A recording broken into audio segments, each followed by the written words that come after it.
Volvemos por aquí en el canal varios meses después de la última entrevista que hicimos sobre este caso, uno de los casos más mediáticos e impactantes de la historia de España.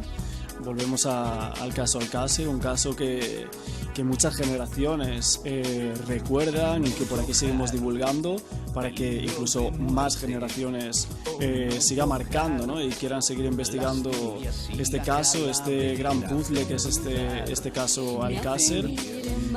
Tenemos en nuestro canal a una persona que dedicó una parte de su vida a relatar y a investigar el caso Alcácer. Hoy nos encontramos con Antonio Hidalgo. ¿Qué tal? ¿Cómo estás? Hola, Axel. Muy bien, muchas gracias por dejarme expresar en tu canal. Bueno, lo primero, ¿qué podemos saber de ti, Antonio? ¿Quién eres? ¿De qué trabajas? Pues bueno, yo soy Antonio Hidalgo Diego y vivo en Cataluña, cerca de Barcelona. Me dedico desde hace unos años a la docencia, soy profe de secundaria, de geografía e historia. Y bueno, pues en 2020 en concreto, pues escribí el libro El Minotauro en Alcácer, Crimen sádico, voluntad de poder y feminismo de Estado. Y bueno, pues desde entonces me he lanzado, ¿no? Me he dedicado a escribir artículos, me dedico a hacer vídeos en YouTube, a participar en las entrevistas, ¿no? Cuando me llaman, y bueno, con un deseo no solamente, ¿no? de dar a conocer el caso Alcácer y sobre todo las mentiras relacionadas con el caso del crimen de Alcácer en memoria, en honor de las víctimas, sino también con el deseo de transformar la sociedad, de transformarnos a nosotros mismos para que este tipo de crímenes no vuelvan a ocurrir, ¿no? No solamente me quedo con la parte anecdótica, ¿no? del caso, sino que hay que ir más allá, ¿no? Y tengo una intencionalidad política y sobre todo una intencionalidad de la transformación personal, ¿no? Si somos buenas personas, no cometemos crímenes sádicos como el de Alcácer. Totalmente. ¿Y cómo se te dio a ti por adentrarte al Alcácer y lanzarte a relatar o a escribir un libro sobre este caso? Pues bueno, en parte por un tema emocional, ¿no? Yo creo que Alcácer tocó el corazón de muchísima gente. Claro, tú eres muy joven, pero yo tengo la misma edad que hubieran tenido las niñas de Alcácer si no las hubieran matado. Entonces, claro, en los años 90 veíamos muchísima tele, ¿no? Ahora es diferente con internet, pero veíamos muchísima televisión y entonces hubo muchísima desinformación, ¿no? Dedicaron muchísimas horas a hablar de la desaparición primero de las niñas, luego de la aparición de los cadáveres, ¿no? de la investigación que se estaba haciendo, del juicio, y eso nos marcó a todos porque yo considero que Alcácer fue un trauma colectivo. Nos dejó bastante tocados en general a la sociedad de aquella época, porque nos pusimos, ¿no? Cualquier persona con empatía, que no es un psicópata, se pone en el lugar de las víctimas, se pone en el lugar de los familiares de las víctimas. Y entonces todos nos identificamos con las niñas de Alcácer. Y bueno, pues años después, con el descubrimiento que hice de internet, pues me dediqué a encontrar muchísima información. Y bueno, llega un punto hasta obsesivo, ¿no? De buscar información sobre el crimen de Alcácer. Supongo que a mucha gente que nos está escuchando también le ha pasado, sí, con este o con otros sucesos, ¿no? Y entonces, bueno, pues a raíz de decir qué hago yo con tanta información, porque claro, investigar y saber cosas, ¿de qué sirve? No sirve absolutamente de nada, ¿no? Como mucho se comparte información para que otra gente entre ahí en una especie de laberinto, que es el que sale en la portada de mi libro, ¿no? El laberinto del Minotauro, donde uno se pierde, se enreda y no sirve de nada, ¿no? Porque al final el monstruo te acaba atrapando y te devora. Entonces, claro, pues me puse a escribir el libro, en cierto modo, para desquitarme de ese trauma y para darle una utilidad a todas esas horas que había pasado yo, pues leyéndome el sumario, leyéndome los foros de internet, leyendo los libros, cualquier cosa que había sobre Alcácer. Y al final me salió un libro que no es de Alcácer, curiosamente. Sí que se habla del triple crimen de Alcácer, pero en general le doy vueltas, ¿no? Al porqué del crimen sádico, al por qué se producen con tanta asiduidad este tipo de crímenes en nuestra sociedad, por qué el poder, que es el que los comete, pues hace todo lo posible para tapar la verdad, ¿no? Y bueno, pues en cierto modo con ese deseo que te decía antes de transformar la sociedad, ¿no? Por eso ahí sale un poquito la intención del libro, El Minotauro. Claro, y ese libro se llama El Minotauro de Alcácer, ¿no? Para que la gente también lo busque. Complicadillo, ¿no? El título, El Minotauro en Alcácer. El Minotauro en Alcácer, de Antonio Hidalgo Diego. Bueno, preguntarte también por qué se llama así ese libro, o por qué tú le pusiste, ¿no? El Minotauro, ¿no? Me llama la atención escucharlo así, sobre el caso Alcácer, ¿no? Que el título de un libro venga con el Minotauro. Bueno, es que a veces el proceso creativo cuando uno escribe un libro te lleva, ¿no? Tú no decides muchas veces las cosas, sino que el libro parece que te dicta cómo tienen que ser las cosas. Entonces, ahora estoy escribiendo un segundo libro y lo primero que tengo es el título. En cambio, en el primero me costó muchísimo encontrar el título y bueno, al final puse este. Y el Minotauro pues era un ser mitológico, ¿no? De la mitología griega. Era un monstruo, mitad ser humano, mitad animal. Y bueno, comía carne humana, devoraba adolescentes, jóvenes, vírgenes. Qué casualidad, ¿no? Entonces el Minotauro es el símbolo del poder que devora almas humanas, ¿no? El poder sádico que denomino en el libro, de ahí lo del Minotauro, ¿no? Que visitó a las niñas de Alcácer. Y bueno, lo más importante de la portada del libro, que me hizo una amiga de Valencia, Laura, pues es que aparece el héroe Teseo, ¿no? Más que el Minotauro, que quizás se lleva el protagonismo del título, yo reivindico a Teseo, que es el tío que estuvo bien puesto para ir a por el Minotauro y cargarse. Y entonces yo a toda esta gente, que son cientos de miles, los que en internet comparten información sobre crímenes como el de Alcácer, yo les digo que den el segundo paso, ¿no? Que está muy bien indignarse porque ocurren todas estas cosas, ¿no? Y está muy bien compartir información y buscar la verdad, pero que hay que dar el segundo paso, que hay que ser Teseo, ¿no? Tenemos que empezar a tener un comportamiento ético más valiente y decir, vamos a enfrentarnos a esta gente, mirarles a la cara, ir a por ellos. Bueno, pues yo escribí el libro con bastante valentía, porque he dicho muchas cosas, se me ha censurado, por eso te agradezco que pueda aparecer en este vídeo, porque parece ser que molesta, ¿no? Lo que digo en el libro, bueno, por algo será, ¿no? Si ladran es que cabalgamos. Volviendo un poco al Alcácer, a lo que es el caso Alcácer que nosotros también tocamos por aquí, nosotros más bien hacemos reportajes ligado un poco a la investigación de otros foros, de otros blogueros con los que mantenemos contacto también, y estamos muy atentos a todo lo que sacan, porque realmente aquí en internet hay gente investigando el caso muy a fondo, hay gente que sabe muchas cosas de Alcácer que solo saben esas personas, ¿no? Como tú bien decías al inicio, pero claro, yo te quería preguntar, ¿para ti Alcácer es un crimen sin resolver? Sí, claro. En tanto que Miguel Ricard, que es el único que ha sido juzgado y condenado por el asesinato, tortura, secuestro, etcétera, de las niñas de Alcácer, pues no tiene ninguna relación con el caso.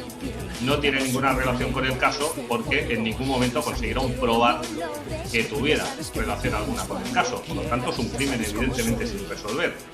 Para ti, Miguel Ricard no participó en todas las vejaciones que le hicieron a las 3 niñas de Alcácer. Lo único que hay en contra de Miguel Ricard son las declaraciones autoinculpatorias que hizo en su momento. Todas ellas son contradictorias, no se corresponden con las pruebas Y bueno, luego él se desmintió, ¿no? Evidentemente no podemos creer a Miguel Ricard porque es un mentiroso, como ha demostrado en múltiples ocasiones, aparte de ser un drogadicto, aparte de ser un delincuente, aparte de ser, bueno, ya sabemos lo que es Miguel Ricard, ¿no? Pero de ahí a ser el asesino de un crimen que sabemos que cometieron como mínimo 7 hombres diferentes, ninguno de ellos, Miguel Ricard, ni Antonio Anglés, ni sus hermanos, por lo tanto quiere decir que lo que se juzgó es falso, hubo prevaricación, ¿no? Hubo un juicio político para exculpar a los verdaderos responsables y culpar a un robaperas con un cociente intelectual bastante bajo, que es Miguel Ricard. Parece mentira que hoy en día todavía siga habiendo personas que defiendan o la versión oficial o versiones alternativas. Incluso me indigno de que todavía haya gente que esté especulando que si Anglés, que si Miguel Ricard, porque eso es una cortina de humo que no tiene absolutamente nada que ver con el caso Alcácer, ¿no? Por lo tanto, creo que hay gente, como por ejemplo la página del Rincón del Disidente, que no hacen más que darle vueltas a Anglés y a Ricard, y eso es disidencia. El Rincón del Disidente controlado será, ¿no? Porque el crimen de Alcácer poco o nada tiene que ver con Miguel Ricard y Antonio. Pero ¿por qué dices eso? ¿Qué pruebas hay para determinar o ver que Miguel Ricard y Antonio Anglés no tienen nada que ver? Por ejemplo, yo estoy como más en esa versión alternativa que dices tú, que no es para nada, ¿no? Pues en esta entrevista a ver si como lograr de convencerme, ¿no? Por ejemplo, yo que estoy un poco en esa versión alternativa del caso Alcácer, que creo que Miguel Ricard sí participó, estoy en esa versión. Creo que Antonio Anglés, por lo que yo he visto, investigado, todas las cosas que he estado viendo, etcétera, me parece que Antonio Anglés no tiene que ver en el caso. Pero Miguel Ricard a mí me parece que sí, por ejemplo. ¿Y qué pruebas hay, que aparte de la declaración autoinculpatoria, que vinculen a Miguel Ricard con el caso Alcácer? Te pregunto, porque yo no conozco ninguna. Él dijo que había sido él, es lo único que tiene.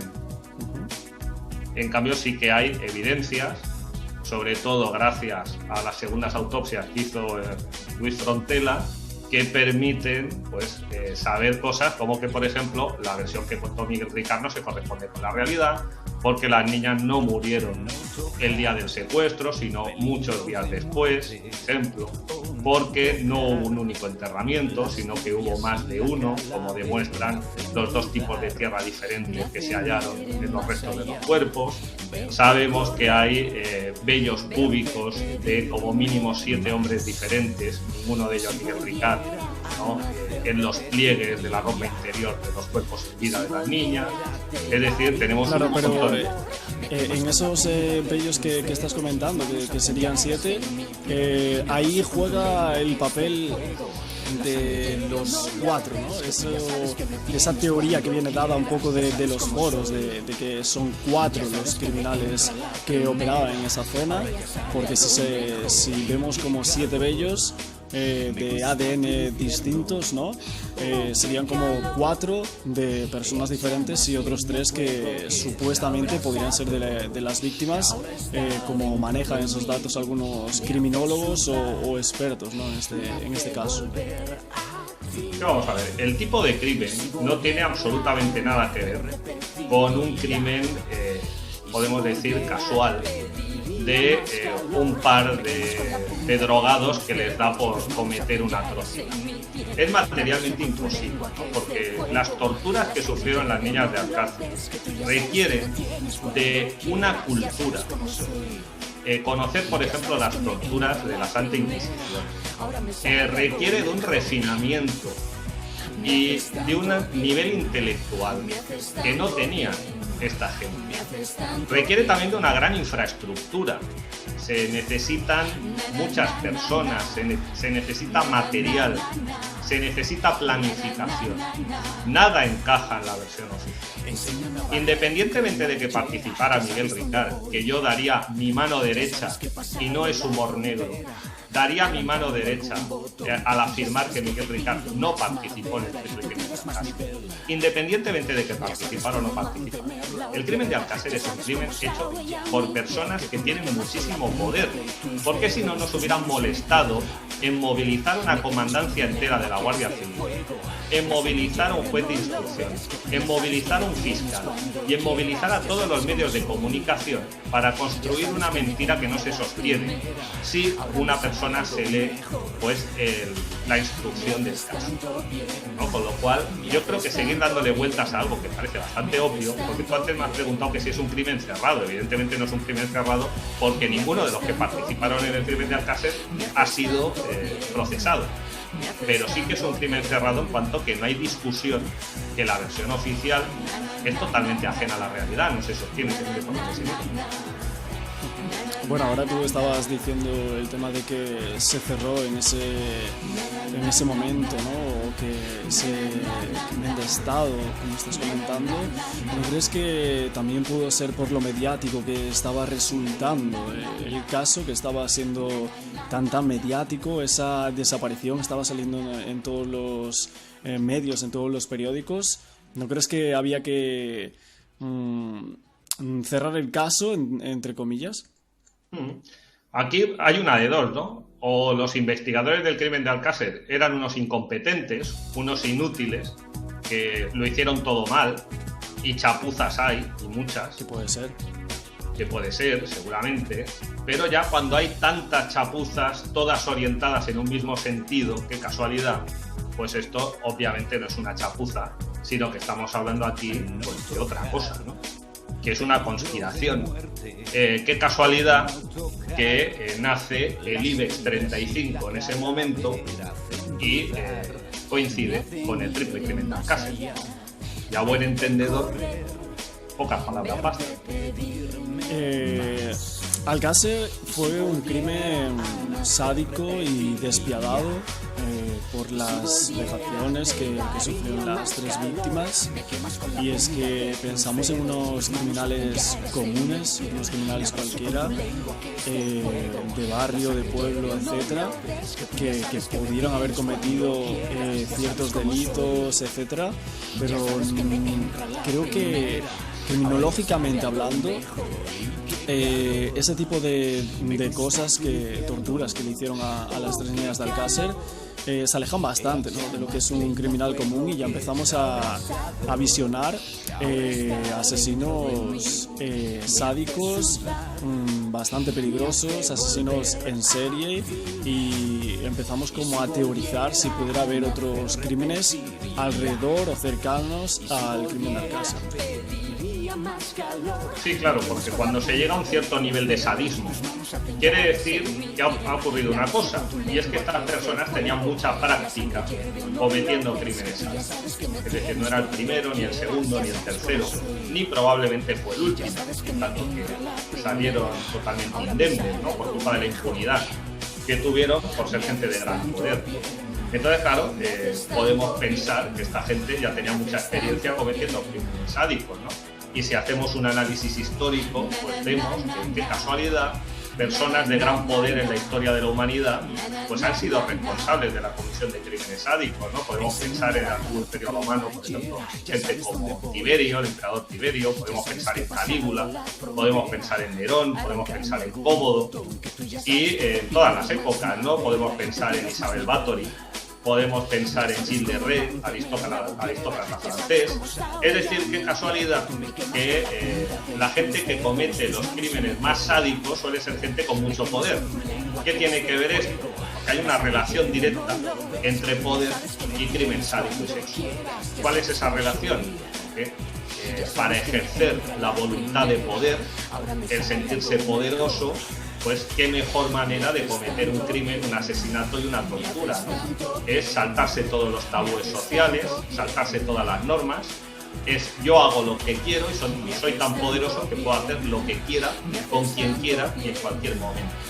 Y además tienen mucha práctica porque tienen impunidad. Nadie les persigue, por lo tanto durante muchos años pueden cometer este tipo de crímenes sádicos, ¿no? Como por ejemplo los de Ciudad Juárez, en el norte de México, que son contemporáneos al Alcácer, también son de la década de los 90, y están mejor estudiados, porque aquí somos, parece ser, muy creyentes y nos creemos cualquier cosa que digan en la tele, pero en la sociedad mexicana absolutamente nadie se creía que los falsos culpables que iban poniendo para culpar de los cientos y cientos de mujeres que fueron torturadas y asesinadas y violadas en el norte de México, en la zona de frontera con Estados Unidos, absolutamente nadie se creía que habían sido delincuentes como Miguel Ricard, ¿no? El Foca, el Cerillo, el Egipcio y todas estas. Ok, entiendo. También quería preguntarte, ahora que estamos por aquí, por el canal, hablando del tema Netflix, ¿no? Con el caso Mario Biondo, que estuvimos comentándolo. También el último vídeo que saqué en relación a una docuserie de un caso en España fue lo de Rosa Peral, que iba a sacar las cintas dentro de poco. Pero del caso Alcácer también hay un documental en Netflix sobre este crimen. Me parece que era de 3 episodios también, un poco más largo que otros documentales que están en la plataforma. ¿Qué te pareció a ti el documental? ¿Te gustó? ¿Hay alguna cosa que no te gustara, que criticaras? Hombre, desde el punto de vista cinematográfico, como documental me parece muy bueno. Capta la atención del espectador, ¿no? Es muy ameno, está muy bien hecho. Se nota que son profesionales la gente que ha hecho esto.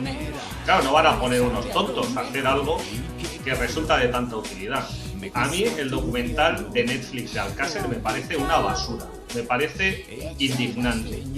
Y a los que lo han hecho, al director, a los productores, no creo que me estén escuchando, pero yo les preguntaría, ¿cuánto dinero os han pagado por hacer esto? ¿Podéis dormir por las noches? ¿No se os cae la cara de vergüenza de hacer semejante producto basura? Así de claro. Entonces, claro, yo no quiero hacer spoilers, ¿no? Yo animo a la gente a que vea el documental de Netflix y que extraigan sus propias conclusiones. Pero me parece una auténtica vergüenza. Primero, el trato vejatorio que le ofrece el documental de Netflix al padre de una de las víctimas. ¿Y por qué le dan tanta caña a Fernando García, el padre de Miriam? Porque fue un tío que, a diferencia de otras muchas personas, no se escondió, no se cayó, no se amilanó, sino que el tío pues luchó por la dignidad de su hija fallecida y se pasó toda la vida dándolo todo por descubrir la verdad del caso Alcácer. Y por eso ahora se meten con Fernando García. ¿Por qué se meten con Juan Ignacio Blanco, con el criminólogo y periodista Juan Ignacio Blanco? Pues porque él fue el único investigador del caso Alcácer que pudo constatar en su obra, en su libro, que pasó en Alcácer, que la versión oficial de Alcácer es una farsa, es una mentira, por eso le dan caña. Y encima ya, el final en el que dice que Alcácer es un crimen machista, es decir, que tú, Axel, eres tan culpable como los asesinos de Alcácer por el hecho de ser un hombre, o que yo, o mi padre, somos tan culpables como los torturadores de las niñas de Alcácer simplemente por el hecho de ser hombres, pues me parece una desvergüenza. Y hay que ser muy mal nacido para hacer un documental con esa tesis final, que Alcácer fue un crimen machista, para culpar a todos los hombres de las clases populares y de paso exculpar a la gente rica y poderosa que mató a las niñas de Alcácer. En cuanto a Antonio Inglés y su fuga, ¿es cierta? ¿Cuánto de cierto es la fuga de Antonio Inglés? Para ti, ¿a dónde pudo llegar este presunto criminal? ¿A dónde crees que pudo llegar? ¿Llegó a Lisboa? ¿De Lisboa se fue a Dublín? ¿Estuvo en Dublín y allí cometió otros presuntos crímenes como sale en un reportaje de La Sexta? Y después de cometer esos crímenes de Dublín se fue a Brasil. ¿Cuánto de eso, o sea, cuánto es cierto de todo eso? No, la fuga de Antonio Inglés yo la considero un chiste de mal gusto, ¿no? Porque el tema es muy trágico, pero todo lo relacionado con Antonio Inglés es realmente muy divertido, ¿no? Porque él pertenecía a una familia muy desestructurada, muy pobre, muy humilde, además una familia de delincuentes, con problemas mentales, la mayoría de ellos, un cociente intelectual bajísimo. Y bueno, ¿por qué durante tantos años su familia ha vivido tan bien? ¿De dónde han sacado el dinero para comprarse diferentes propiedades inmobiliarias, coches de lujo y montar y hundir un montón de empresas? Porque hay que ver la cantidad de empresas que llegaron a crear y obviamente las hundían, ¿no? Porque esta gente no ha trabajado nunca ni pretende hacerlo. ¿De dónde ha sacado el dinero la familia inglesa? Entonces, claro, aquí ahora entendemos mejor lo que tú preguntas, ¿no? La huida de Antonia Anglès. La huida de Antonia Anglès es tan falsa como Antonia Anglès.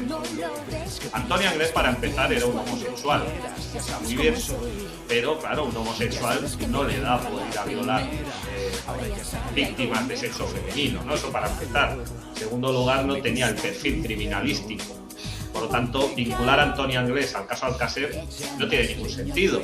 En primer lugar, porque nadie sabe dónde está Antonia Anglès desde antes de que la policía fuera a su casa, ¿no? ¿Dónde está Antonia Anglès? No sabemos, ¿no? Simplemente se encontró un papelito roto que resistió heroicamente 75 días en una zona ventosa y que correspondía a su hermano, ¿no? Es decir, no tiene ningún sentido esa prueba con la vinculación de Antonia Anglès, ¿no? Luego el salto de Antonia Anglès es bastante espectacular y materialmente imposible de realizarse. Pero ¿por qué es importante Antonia Anglès? Antonia Anglès es un arquetipo social que los medios de comunicación de los 90 los vendían. Es decir, Antonia Anglès es el malo de la historia, ¿no? El pérfido violador y torturador de las niñas de Alcácer. Qué casualidad que Antonia Anglès sea de clase baja, un pobre. Es decir, se está vinculando el peor crimen de la historia de este país con el arquetipo de un tipo pobre, ¿no? Casualmente un hombre, ¿no? Ese es el malo, cuando en realidad los malos ¿quiénes son? Hay que mirar mucho más arriba, ¿no? Pero nadie se atreve a disparar tan arriba. Por eso yo recomiendo la lectura del Minotauro en Alcácer, porque yo cuando disparo, que tengo bastante puntería, disparo siempre hacia arriba, a las alturas del poder, y no a gente como Antonia Anglès y Miguel Meta. No sé si Sí, totalmente.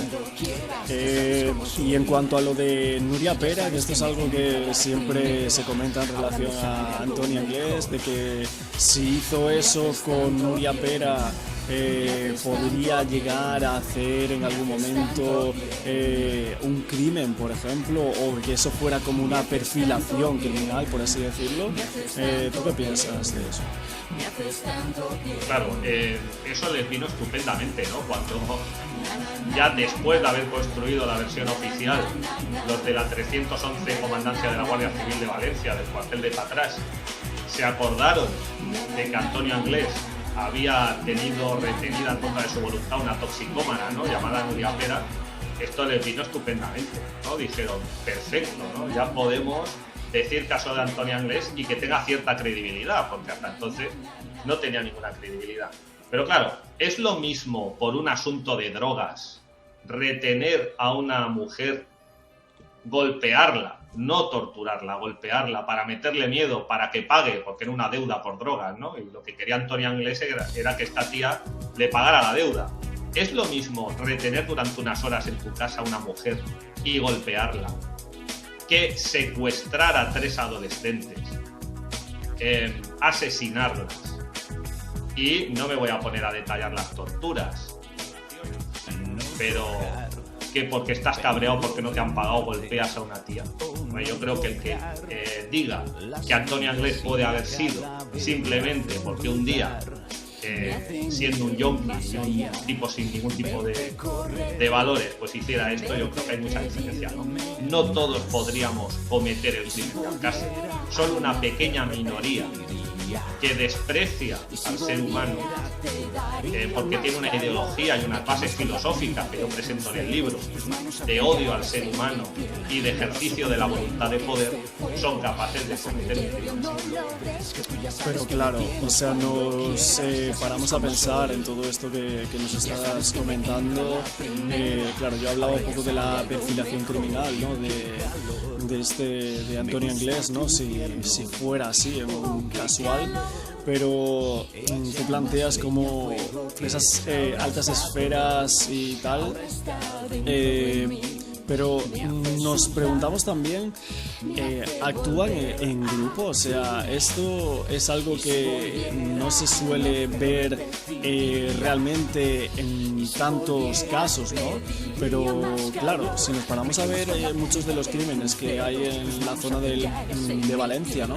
Esa zona como Macastre, tenemos más casos como Cristina Llorca, Carlier, otros casos de Alicante, ¿no?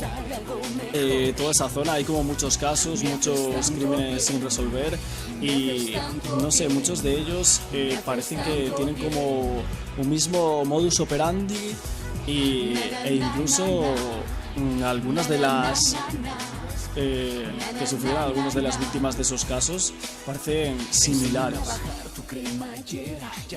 Claro, yo no soy criminólogo, yo soy profe y he hecho un libro de filosofía y de historia, básicamente, ¿no? Entonces, que se haya leído el Minotauro en Alcácer, pues descubrirá que básicamente es un libro no de criminología, tengo grandes conocimientos, sino de filosofía, de historia, y profundizo más en estos aspectos.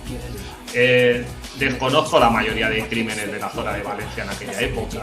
Yo creo que el crimen que sí que puede tener un patrón muy similar al de Alcácer es el de Macastre. Los demás, pues ya no consigo ver tanto la relación, pero en todo caso, ya digo, hablo desde el desconocimiento, ¿no? Lo que sí que tengo claro es que, primero, la mayoría de las violaciones se cometen en grupo. Eso es así, ¿no? Otra cosa son los abusos sexuales en el ámbito doméstico, ¿no? Que es otra cosa muy diferente. Pero en general, las violaciones se cometen en grupo y en la calle, la mayoría.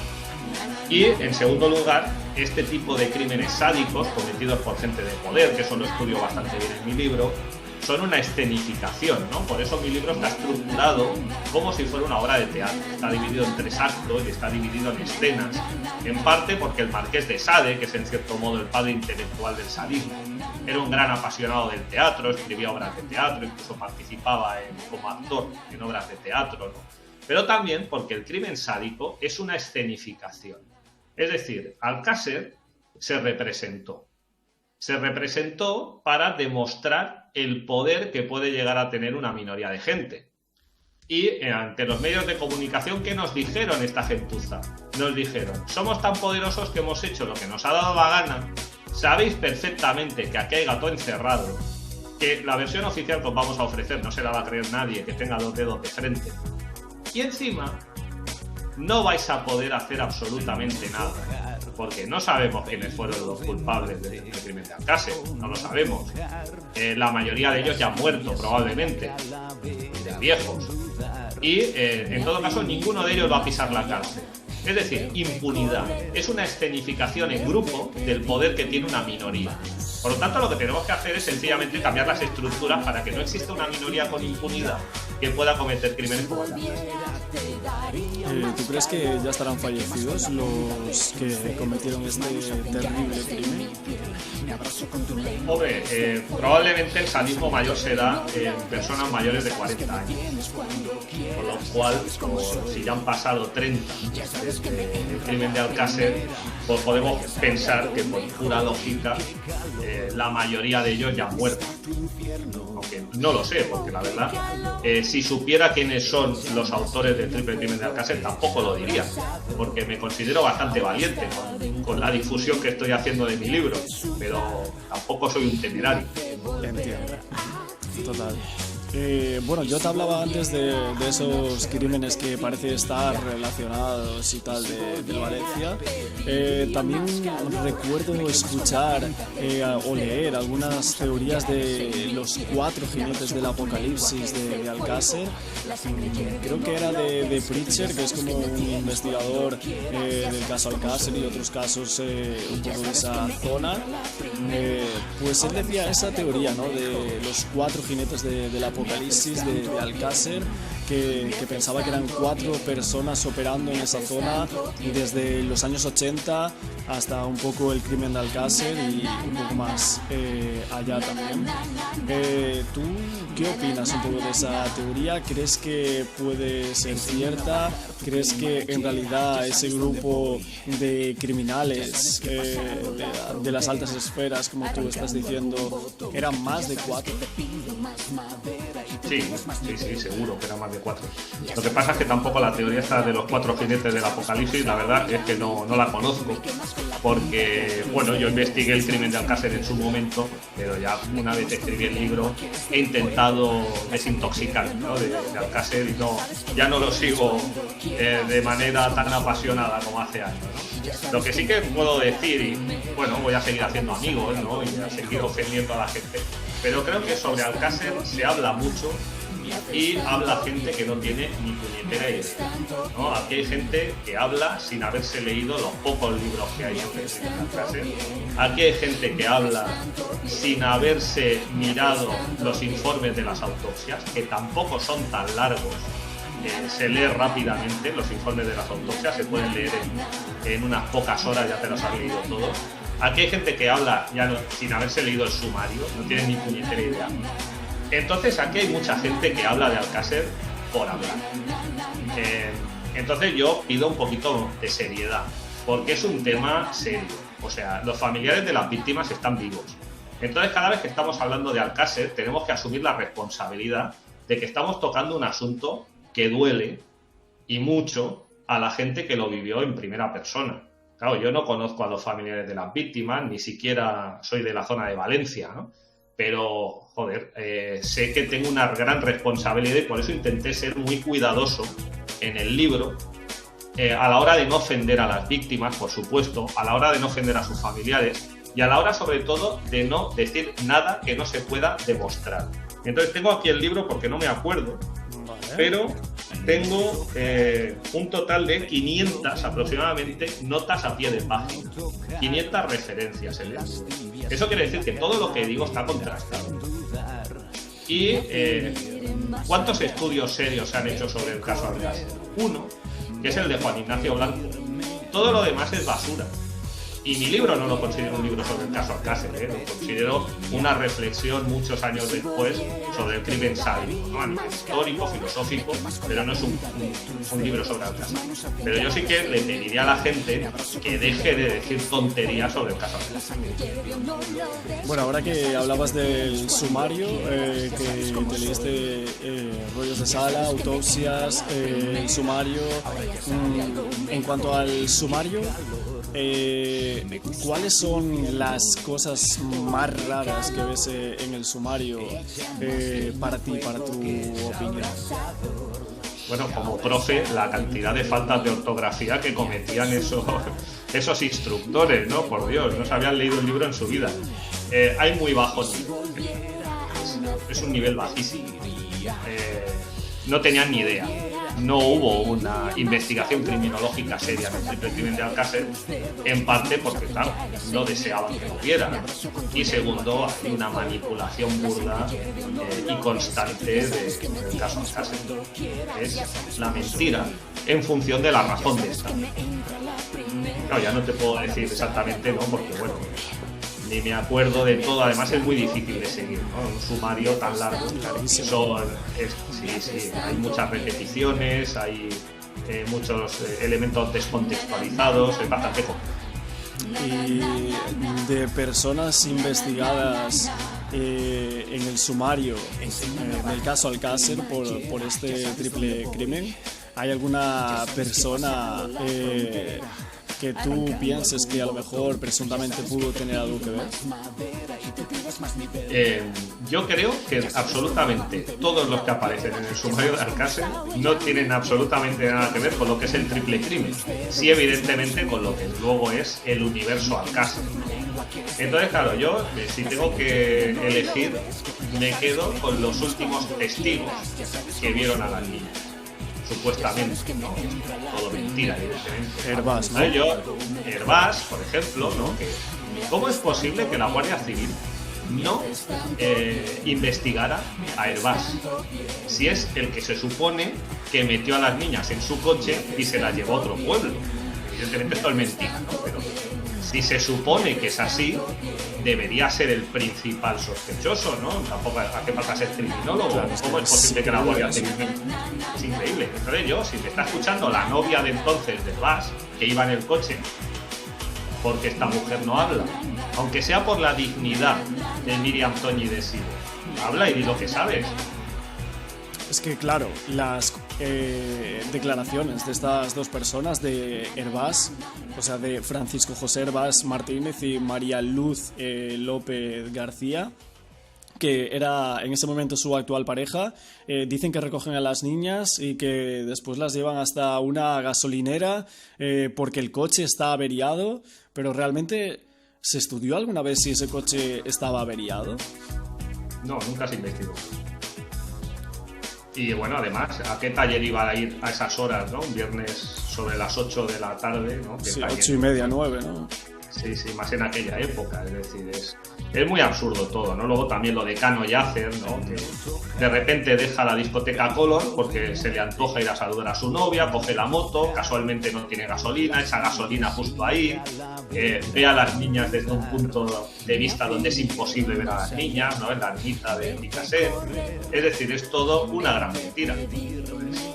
Pero bueno, a ellos no se les investigó, curioso. Y eso que tardaron muchas horas, incluso días, en ir a declarar a la Guardia Civil. También volviendo atrás a lo de las declaraciones de Hervás y su pareja en ese momento, yo creo que incluso, por lo que recuerdo, uno dice un coche, la otra dice otro coche. Hervás dice que iban en un Seat Ronda dorado y la mujer dice que iban en un Ford Orión blanco. O sea, totalmente contradictorio las declaraciones entre los dos. Hay muchas cosas que no se llegaron a investigar de estas declaraciones. A dónde iban, estaba la gasolinera abierta, pararon allí porque el coche realmente estaba averiado. No sé, es curioso, ¿no? Todo esto. Es como las películas de Sherlock Holmes y de todos estos, ¿no? El Dr. House. Supongo que los de la Guardia Civil, de la 311 Comandancia, tenían una gran intuición, un gran olfato, ¿no? Porque eran unos sabuesos. Y dijeron, hombre, todas las pruebas apuntan a que ha sido Hervás, ¿no? Hombre, no, ¿cómo va a ser Hervás? Mejor vamos a echarle la culpa a Miguel Ricard simplemente porque había robado unas naranjas y se las llevó a la madre de Antonio Ánguiles un día en concreto. No tiene ningún sentido la investigación, ¿no? Seguir dándole vueltas, pues bueno, puede ser curioso, puede ser una especie de juego intelectual, pero no va más allá. Yo creo que ya es hora de decir, ya tenemos claro que la versión oficial no se sostiene. Entonces, vamos a ir por otro camino. ¿Y quién era Hervás? O sea, él en ese momento tenía 20 y pocos años, ¿verdad? O sea, ¿quién era este señor? ¿Conocía a las víctimas? ¿Realmente se conocían o simplemente eran de vista? O solo se conocían de vista entre las víctimas y esta persona. Bueno, tengo entendido que se conocían de vista, en tanto que es una zona rural, por lo tanto es más fácil conocer a todo el mundo, ¿no? Pero obviamente, por ser de generaciones bastante diferentes, no tenían contacto directo, ¿no? Las niñas de Alcácer eran niñas, tenían 14 años. Sí. Y Hervás tenía muchos más, lo cual no tiene ningún tipo de relación íntima. Bueno, antes hablábamos de ese crimen sádico, de pacto de Estado, etcétera. Yo ahora quería preguntarte por el tema de la Cruz de Caravaca, ¿no? Que es algo que siempre en internet se comentó. Mucha gente, cuando se empezó a adentrar a lo que es el caso Alcácer y descubrió que en los cuerpos de las niñas había una Cruz de Caravaca, siempre dio como mucho miedo, ¿no? Entre las personas, ¿no?, que comentan este caso y quieren saber más de él. Pues esa Cruz de Caravaca estaba entre los cuerpos en el cuerpo de una de las niñas, y siempre nos preguntamos si en este caso existió satanismo, ¿no?, por esa cruz que descubrió el forense en la segunda autopsia y no en la primera. Lo descubrió el doctor Frontela, ¿verdad? Bueno, es que el satanismo es una de las cosas, ¿no?, de las que yo hablo cuando digo que mucha gente habla de Alcácer sin tener ni idea, ¿no? Y sin tener ni idea ni siquiera de lo que es el satanismo. Bajo mi punto de vista, el satanismo no deja de ser una doctrina filosófica. Es filosofía, claro. La gente se queda con la parafernalia del satanismo, con los elementos más, pues podemos decir kitsch, ¿no? Que si la aquelarre, la magia negra, ¿no? Las velas negras y todas estas tonterías. Pero el satanismo es una manera de entender la vida, que yo no comparto, evidentemente. Entonces, claro, me preguntas si los autores del crimen de Alcácer eran satánicos, sin lugar a dudas. Eran satánicos desde un punto de vista filosófico, ¿no? Yo recomiendo, para saber lo que es el satanismo, leer a Aleister Crowley. Y entonces ahí nos enteraremos. Básicamente el satanismo es una ideología que consiste en que yo quiero ejercer una libertad total. Yo quiero ser libre. Y por lo tanto, mi libertad quiere decir que yo puedo hacer lo que me dé la real gana. Al margen de la moral, al margen de lo que está bien y de lo que está mal. Por lo tanto, un satanista es una persona que puede violar, asesinar, puede torturar a las niñas de Alcácer porque él considera que es más importante su libertad que no el bienestar o la integridad o la libertad de los demás. No sé si me he explicado. Entonces, evidentemente, Alcácer fue un crimen satánico, sí. Luego, los símbolos.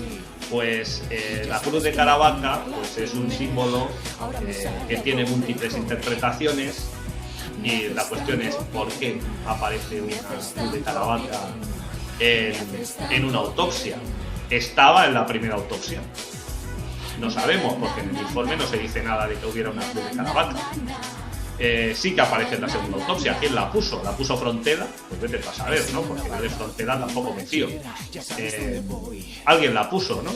¿La pusieron los asesinos? Pues vete a saber. ¿Qué simboliza? ¿Es una cruz de Caravaca o es una cruz de Lorena? Que tienen significaciones diferentes. No lo sé. Prefiero no adentrarme en esta escena, porque yo creo que es entrar en el laberinto del Minotauro. Nos perdemos y no llegamos a ninguna conclusión. Muchas veces pasa eso, ¿no? Cuando tratamos a Alcácer, que es como que empezamos con una cosa, una declaración, un objeto que apareció, una lesión, cualquier cosa, lo empezamos a tocar y de repente estamos en un laberinto del cual no hay ninguna salida, ¿no? Sí, sí. Se podría hacer una enciclopedia de varios tomos sobre el crimen de Alcácer. Es apasionante la cantidad de información que se ha vertido, ¿no? La complejidad que tiene el crimen, ¿no? Todo es muy complejo. Entonces, por ejemplo, ¿no? El que murió de un accidente y el que se quedó inválido en un accidente buscando a las niñas de Alcácer. Es todo fascinante realmente. Es muy complejo el crimen de Alcácer. Una de las preguntas típicas un poco de este caso que te quería hacer es si le quitaron la vida a las niñas de Alcácer en aquella solitaria caseta de la Romana. ¿Crees que fue allí el crimen? Pues es materialmente imposible por varias razones, ¿no? Una, porque difícilmente un vehículo pequeño, repleto de personas, 5 personas, hubiera podido subir por un camino tan complejo como es el del Barranco de la Romana, del municipio de Tous. Ya es difícil que llegaran allí, por no decir casi imposible. Segundo lugar, porque desde el lugar en el que supuestamente las torturaron hasta el lugar en el que supuestamente las mataron y las enterraron, hay muchos metros de distancia por un camino muy difícil que 3 niñas que estaban en estado calamitoso por culpa de las torturas era imposible que pudieran recorrer por sí mismas. Entonces, claro, el lugar del crimen tampoco puede ser ese porque no apareció ningún resto biológico, ninguna mancha de sangre, cuando el suelo es poroso de la caseta, que casualmente se incendió unos meses después, ¿no? del juicio. Qué casualidad. Así que hay muchos elementos que permiten que podamos afirmar sin miedo a equivocarnos de que es imposible. Posteriormente, con el tiempo, se decía que sí que se había encontrado algún objeto de las víctimas allí, como por ejemplo aquel pendiente que decían que era de M, una de las 3 niñas, ¿no? Pero claro, ¿quién puso ese pendiente? Ese pendiente era realmente de la víctima. Era un pendiente bastante común, es decir, no tiene mucha validez, ¿no? En cualquier tribunal serio eso no podría ser considerado una prueba de nada. ¿Crees que ese lugar fue simplemente el lugar de enterramiento? Probablemente del último enterramiento. Es el lugar que se escogió para dar comienzo al show de la aparición de los restos sin vida de las niñas de Alcácer, porque además se sabe que las niñas carecían de livideces cadavéricas, que eso es algo materialmente imposible en un cadáver, a no ser que se den una serie de condiciones. Probablemente estuvieron sumergidas en un medio acuoso, o bien fueron exsanguinadas, ¿no? Fueron desangradas en algún tipo de ritual, y como contenían un tipo de tierra diferente, pues podemos decir que ese lugar fue el del último enterramiento. Claro, ahora que dices lo del medio acuoso, nosotros sacamos por aquí un vídeo que era el vídeo de los crímenes del agua entre Alcácer y Macastre, y sacábamos el crimen de Francisca Iborra, de una niña, una chica de Alcácer, ¿no?, de 27 años. Sacábamos también el de Silvia Dueñas, que ocurría, pues, creo que se había encontrado en el mismo río justamente que Francisca Iborra de Alcácer, y después añadíamos también el caso de Rosario, de Macastre, que es la chica de Rosario Gallete, que se encontró en aquella caseta, ¿no? Al igual que pasó con Alcácer, que había una caseta, y nosotros metíamos como esa parte, ¿no?, de esos tres casos, y como que los presuntamente relacionábamos. En cuanto al medio acuoso, agua dulce, que estaban un poco transcurridos esos casos, también había otros que comentamos, e incluso también comentamos que el doctor Frontela decía que también las niñas de Alcácer pudieron haber sido sumergidas en agua dulce, ¿no? Entonces empezamos como a relacionar un poco toda esa parte, pero también suponiendo, y son hipótesis en cuanto a todos estos casos también. ¿Qué habría en Valencia, ¿no?, en aquella época?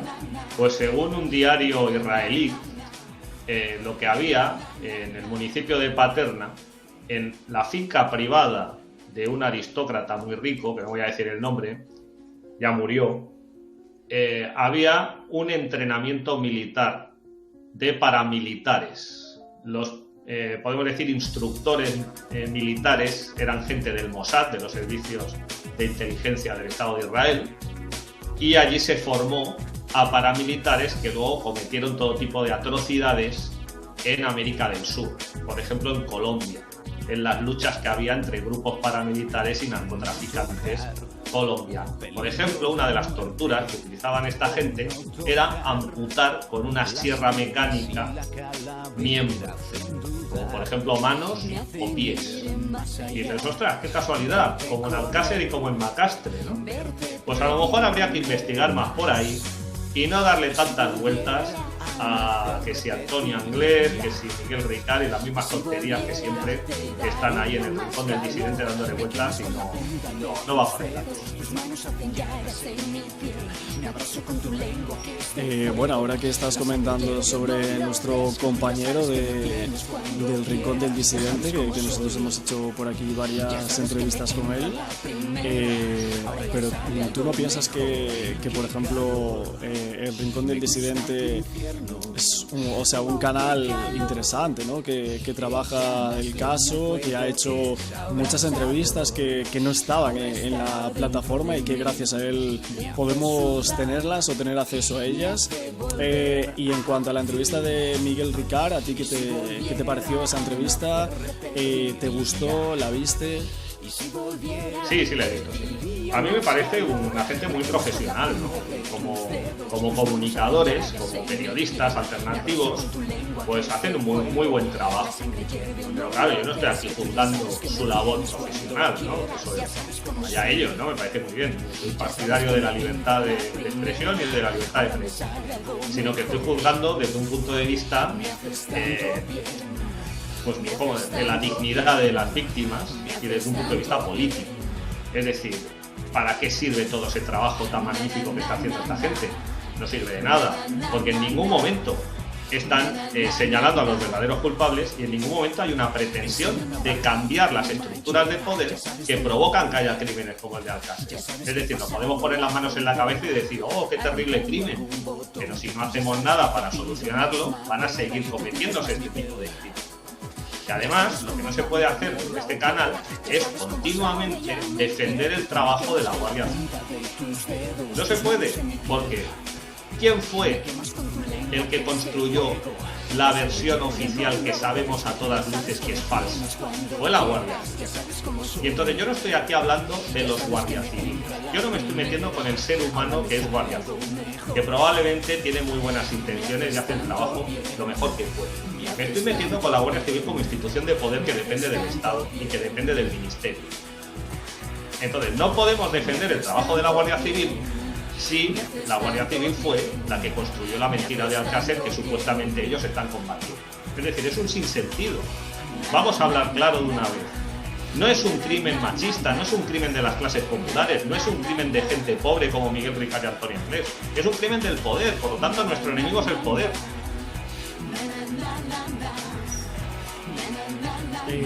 Bueno, yo tenía por aquí una cita de MCDH de Alcácer, no sé si conoces su blog. Pues él decía, o bueno, por aquí tiene escrito que hoy, hace 30 años, cuando escribió ese tuit, a las 8:30 las niñas se subieron en un coche en Alcácer y en las ropas de Miriam hallaron 1.500 pesetas cuando fue encontrado los cuerpos de las 3 niñas. 1.500 pesetas que no tenía al salir de casa de Esther a las 8:15. El tema de las monedas, ¿no? Las monedas de Miriam, ¿no? Que se decía que ella había salido con 700 y 800 pesetas, si no me equivoco, pero que aparecieron 500, o sea, 3 monedas de 500 pesetas después cuando se hallaron los cuerpos, ¿no? ¿Quién le dio esas monedas? ¿Quién fue el que intercambió esas monedas para que tuviera o se hallaran cuando se encontraron los cuerpos? Bueno, creo que es un elemento que no es muy importante bajo mi punto de vista, porque Miriam podría haber guardado las monedas que le dejó alguna de sus amigas, por ejemplo, o alguien puso esas monedas porque tengan algún tipo de carácter simbólico que yo desconozco, o bien sencillamente porque los que vistieron los cuerpos sin vida de las niñas de Alcácer, porque alguien tuvo que vestirlas, y por cierto lo hizo mal porque a una de las víctimas le pusieron la chaqueta del revés e intercambiaron ropas de las víctimas, ¿no? Porque claro, las niñas obviamente estaban desnudas durante el ritual y luego fueron vestidas, pues probablemente se hizo un lío y vete a saber de quién eran las monedas. A lo mejor las monedas son de alguno de los asesinos, vete a saber. No le doy yo una gran importancia a este. Hablas de que tuvieron que vestir a las víctimas. Criminológicamente hablando, ¿no? Ese tipo de cosas, ¿no? Por así decirlo, nos dicen mucho, ¿no? Nos dicen mucho de cómo eran los asesinos o quiénes eran, ¿no? Cuál es el perfil de estos criminales. Recuerdo haber escuchado, bueno, leído en este caso a The Preacher, que en su blog decía que había como un libro de criminología y psicología del crimen, que decía que cuando vestías a una víctima era porque supuestamente podías tener algún tipo de afecto, entre comillas, que podría ser porque la víctima es conocida o que es que la has visto o la conoces. Sí, la mayoría de perfiles criminales tiene sentido esto que acabas de comentar. En el caso concreto del crimen de Alcácer, las niñas tenían que ir vestidas porque si no, no se sostenía la versión oficial que tuvo que leer Miguel Ricard, en el sentido de que si se tuvieron que trasladar a pie desde el lugar en el que fueron torturadas hasta la fosa, lo más lógico es que fueran con ropa. Por lo tanto, alguien tuvo que vestir los cadáveres, ¿no? Para preparar la escenificación de la aparición de los mismos en enero del 93. Pero bueno, sobre el tema ropa me parece más interesante cómo es posible que los 6 forenses valencianos, 6 forenses, 6, digo yo en mi libro, ¿no? Como las corridas de toros, bueno, ¿por qué nadie les ha investigado? ¿Por qué no se les pide responsabilidad a esta gente, ¿no? Por la chapuza que hicieron? Para empezar, por chapuzas. Y en segundo lugar, ¿qué pretendían cuando lavaron a manguerazos los cuerpos sin vida en la primera autopsia, sabiendo que iba a haber luego una segunda autopsia? ¿Por qué lavaron a presión con manguera los cuerpos y las ropas de las niñas? Es decir, entonces claro, luego no se pudieron encontrar tantas evidencias como hubiera sido deseable. Y todo lo que estabas comentando del enterramiento, cambios de ropa, etcétera, ¿crees que fueron los mismos criminales quienes hicieron eso? ¿Quienes fueron ellos directamente a enterrar a las víctimas a ese punto? En absoluto. En absoluto. Evidentemente esta gente no hace según qué trabajos, ¿no? Si no limpian su casa ni siquiera se visten ellos solos, ¿cómo van a dedicarse a hacer algo tan cansado como es coger un pico y una pala y excavar una fosa en lo alto de una montaña? No, evidentemente hay gente que trabaja haciendo estas cosas. Y por eso hay un dinero que se llama fondos reservados del Estado, que se dedican a hacer estas cosas. Es una operación que se le llama Operación Niebla. Entonces por aquello de que no... Niebla, perdona, sí. No, niebla por aquello de que no se ve la realidad.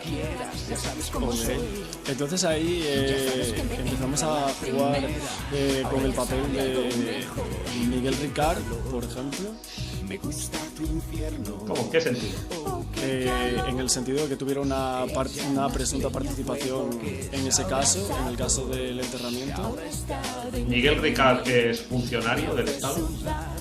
Si no es funcionario del Estado, Miguel Ricard no creo que se dedique a hacer estas labores logísticas. ¿Y cuál es entonces el sentido de Miguel Ricard en el caso del caso, en esta historia, en este puzzle? Pues se le puede llamar chivo expiatorio, se le puede llamar cabeza de turco, se le puede llamar pringado, porque hay que ser pringado, ¿no? A Miguel Ricard le faltó valentía. Que te amenazan que te van a matar si no dices esto, porque te maten, pero no digas eso. Hay que tener un poco de dignidad. Miguel Ricard es un pringado que se ha comido el marrón, como se dice en el lenguaje coloquial. Pero tantos años después y que no diga nada, ¿no? Bueno, tiene una hija. ¿Por qué será? Tiene una hija. Supongo que el amor por una hija es algo lo suficientemente poderoso como para tener a alguien atado de pies y manos. Y la entrevista del Rincón del Disidente, ¿no le ves que parece que miente en muchas ocasiones? ¿No se acuerda dónde estuvo el día, ¿no?, de la desaparición de las 3 niñas de Alcácer? La cuestión es cuánto le pagaron por hacer esa entrevista y qué se tomó. Porque sabemos que es un toxicómano, hombre. Estaba en un estado adecuado como para hacer una entrevista. Yo creo que no. Yo creo que iba drogado, ¿no? Tema pentotal. ¿Va a suceder? ¿Se le hará ese pentotal? ¿Tú qué crees? Yo creo que esto es una continuación, una prolongación de la obra de teatro Alcácer. Y yo creo que por respeto a las víctimas, yo creo que ya está bien. Y hay que empezar a dejar de seguir haciendo esta representación teatral. Porque si yo hablo del caso Alcácer es para hacer una denuncia política y una denuncia humanista, ¿no?, del crimen de Alcácer, pero ya está bien de seguir dándole vueltas a tonterías. Si sabemos que Miguel Ricard y Antonio Anglés no han sido, ¿qué más da? No hay que seguir dándole vueltas a este asunto. Ya está. No tiene ningún valor, ni Miguel Ricard ni Antonio Anglés, no son nada. ¿Pero no crees que esa es tu teoría y que hay otras teorías que la gente o investigadores, incluso que llevan muchísimos años investigando el caso Alcácer, tienen e intentan promover con datos, etcétera? Investigador serio ha habido uno, como he dicho antes, y ha sido Juan Ignacio Blanco. Todo lo demás es una basura. Todo lo demás son tonterías. Y no hay teorías al margen, no hay ni una sola prueba, como he dicho antes, que implique a Antonio Anglès y a Miguel Ricard. Ninguna. Con lo cual, seguir hablando de Miguel Ricard y Antonio Anglès es seguir mareando la perdiz. Es seguir no hablando de lo importante. ¿Y Juan Ignacio Blanco no tuvo, por ejemplo, algunas pifias en cuanto a determinadas cuestiones del caso? ¿No dio pie a determinadas conspiraciones que él supuestamente sabía que no eran ciertas? Sí. Juan Ignacio Blanco era un ser humano y los seres humanos cometemos errores. Y Juan Ignacio Blanco no solamente cometió uno, cometió muchos errores. ¿Por qué los cometió? Pues habría que preguntarse muchas cosas. Yo me quedo con el Juan Ignacio Blanco que decide dejarlo todo para investigar altruistamente el crimen de Alcácer y que se juega su carrera profesional y se juega su vida para hacer una gran investigación del crimen de Alcácer. Luego ya lo que vino después pues está marcado por muchos factores y por muchos elementos. Y yo tampoco lo entendí, sinceramente. Lo que pasa es que con qué me quedo, ¿no? Si ya ha fallecido Juan Ignacio Blanco, ¿no? ¿Qué vamos a hablar mal de los muertos? Vamos a centrarnos en sus errores. ¿Por qué los cometió? A lo mejor estaba obligado a decir según qué cosas, ¿no? Porque estaba amenazado. Evidentemente estaba amenazado por todo lo que dijo, incluso se atrevió a decir nombres, cosa que ningún otro se atrevió a hacer. Bueno, sí, uno más y también tuvo consecuencias. No sé, claro que se equivocó con lo del vídeo, ya lo sabes. Yo me quedo con... El tema es o sea, Snap Movie, que ahora te iba a preguntar. ¿Crees que ocurrió una Snap Movie de Alcácer o para nada lo piensas? Hombre, que hay evidencias gráficas del ritual, evidentemente. Eso se tuvo que grabar seguro. Obviamente se grabó, porque además hay ciertas torturas que nos permiten pensar que se trataba de una escenificación ante cámara. En todo caso, que alguien haya visto ese vídeo, y no me refiero evidentemente a los que cometieron el crimen, ¿no? Sino otras personas, eso yo ya no lo sé. Así que no, lo del vídeo, pues no me lo creo. No me lo creo porque cuando lo vea me lo creeré.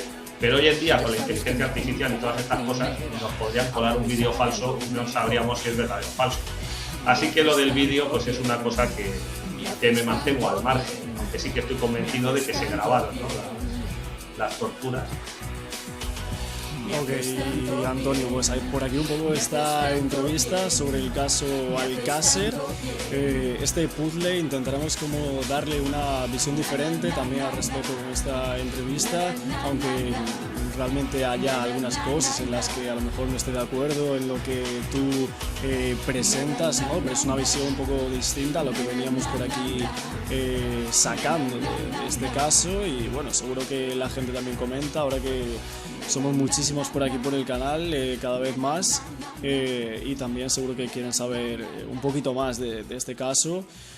Incluso, bueno, seguro que tendré que censurar alguna parte o alguna cosa, algunas palabras, etcétera, que hayamos dicho. Pero bueno, ya sabéis cómo es este tema, cómo es YouTube, cómo son las plataformas. Y muchas gracias por esta entrevista. Sí, bueno, muchas gracias a ti por tu valentía y por darme la oportunidad de expresarme. Espero que no me censuren mucho. Y eso sí, mira, si me dejan me hago publicidad, ¿no? Porque recomiendo que te leas y que os leáis el libro El Minotauro en Alcácer, porque está muy bien escrito, porque es ameno a pesar del tema que trata.